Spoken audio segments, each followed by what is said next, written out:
बिस्मिल्लाहिर्रहमानिर्रहीम। मेरा अजीज़ों, आज एक अपील नज़र से गुज़रा कि फ़लाना फ़नकार जो मशहूर, बहुत मशहूर था, बीमार है। हुकूमत से अपील कर रहे थे कि उसके साथ मदद की जाए। ये हमारा दीरीना तजुर्बा है कि जब ये फ़नकार लोग जो है, जो शो बिज़नेस से ताल्लुक़ रखते हैं, ये उनके है पीरियड होता है, यानी टॉप पे होते हैं, तो ये बहुत ज़्यादा पैसे कमाते हैं। एक एक शो के लाखों रुपए लेते हैं, सारे दुनिया में फिरते हैं। मगर जब फिर ये थोड़ा नीचे गिर जाते हैं, वह गुज़र जाता है, उसकी वो डिग्रेडेशन शुरू हो जाती है। फिर अल्लाह ताला उन पे ऐसी बीमारियाँ लेके आते हैं कि उसके लिए बहुत पैसों की ज़रूरत है, उनके पास पैसे नहीं होते, क्योंकि हलाल कमाई जो है वो कभी भी ख़त्म नहीं होती। ये इजी कम और इजी गो वाली बात होती है। और फिर ये कहते हैं कि ये मुल्क व कौम की खिदमत कर रहे थे। भाई कौन सी खिदमत? ये जर्नैल भी कहते हैं ये मुल्क व कौम की खिदमत, ये जज भी कहते हैं ये इतने इतने मुल्क व कौम की खिदमत, सदर वज़ीर आज़म ने भी इतने कौम की खिदमत। भाई कोई खिदमत नहीं। जब मैंने तालीम हासिल की तो हर जगह नौकरी के पीछे फिरा। न सिफारिश थी, गाँव वाला पिंडू आदमी था, और न पैसे थे।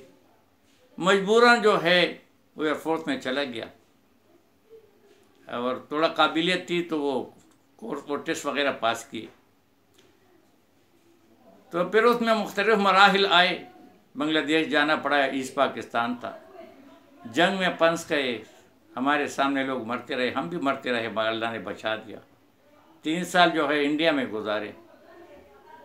मैंने कभी नहीं कहा और न कभी कहूँगा कि मैंने मुल्क व कौम की खिदमत की। मैं भूखा था, मुझे रोज़ी की ज़रूरत थी, और छोटे छोटे बहन भाई थे, वालिदैन बूढ़े थे। तो न मैंने कभी गिला किया है और न मैंने कहा है। जितने भी ये लोग दुनिया में है, ये मुल्क व कौम की खिदमत नहीं करते। भाई ये अपने पेट पूजा करते हैं, मराआत उनके होते हैं, सारी चीज़ें उनकी होती हैं, अच्छी अच्छी तनख्वाह उनकी होती है, सरकारी गाड़ियों को मुफ्त मिलती है, सारी दुनिया में कौम के पैसों से चलते फिरते हैं, सैर करते हैं, टूर बनाते हैं। आप खुद ही सोचें, 2-2.5 साल से ज़्यादा हो गया।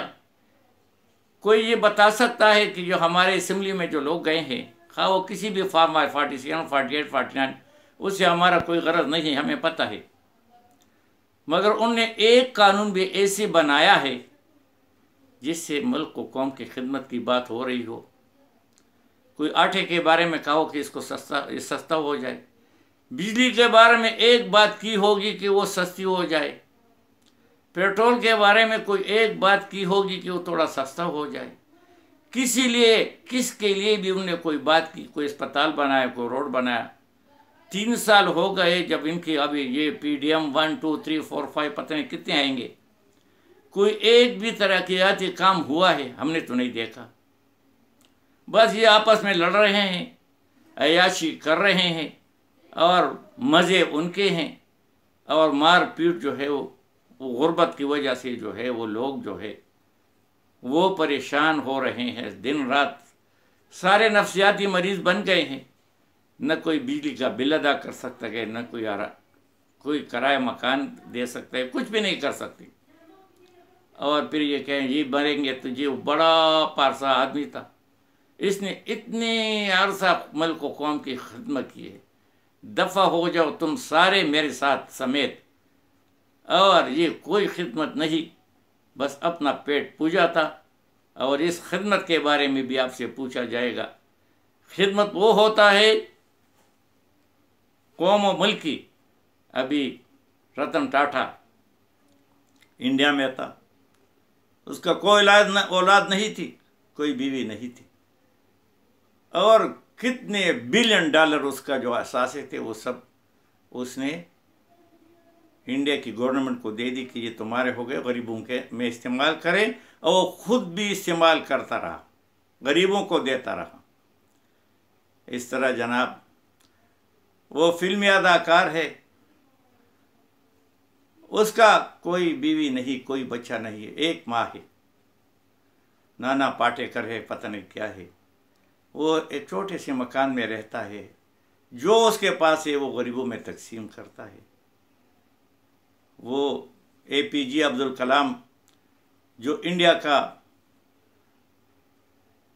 वो एटॉमिक प्रोग्राम जो था उसका हेड था, फिर सदर बना, उसके पास कुछ भी नहीं, 2-3 उसके पाजामे थे, 2 जोड़े जूते थे, और सब कुछ उसने इंडिया को दिया, कौम को दे।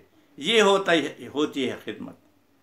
यहाँ जनाब बच्चों को, ये ताना को, ये तारक अजीब साहब था, उसका औलाद नहीं था, उसने सब कुछ हुकूमत को, खैराती अदारों को अपना मकान दिया कि भाई इनको दे।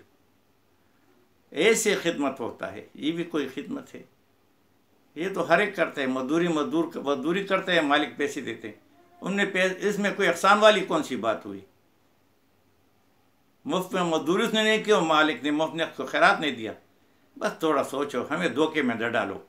वो सारी कहानियाँ वो चली गई और फलाने ने इतनी खिदमत की, कोई खिदमत ही नहीं, किसने भी कुछ खिदमत नहीं की, अपनी खिदमत की, और अपने औलाद के वजह से वो फितने में डाले गए, आजमाइश में डाले गए। अपने औलाद के लिए वो सुख हराम हलाल को कोई तमीज़ नहीं करते, और पता चलेगा जब आंखें बंद होगी।